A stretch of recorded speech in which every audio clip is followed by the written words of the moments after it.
thợ ấy nâng vợ cút à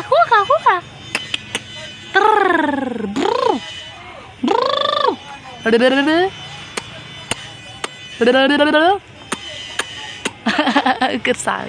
anh thợ ấy nâng con anh lên ấy nâng con lên ấy cái con anh lên tập rút cho mà anh chơi tập rút à hả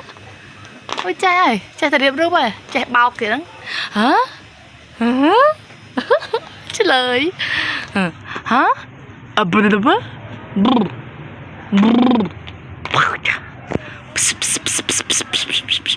kiểu sao chứ ôn ai ôn chắc cút ạ cút ạ cút ạ ôn cút ạ ôn ai cút ạ cút ạ ôn ai đi đi đã đi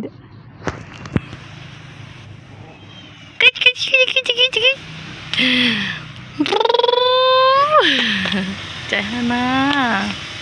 anh thợ ấy năng con tì tì ai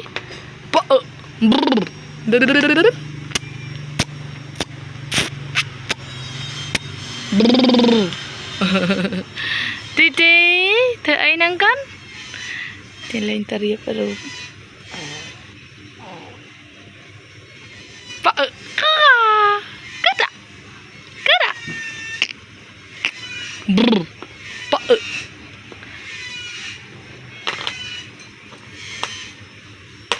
ôi chui bao quần áo à ổn thì mà ai thì anh thầy nâng cơn cước ạ cước ạ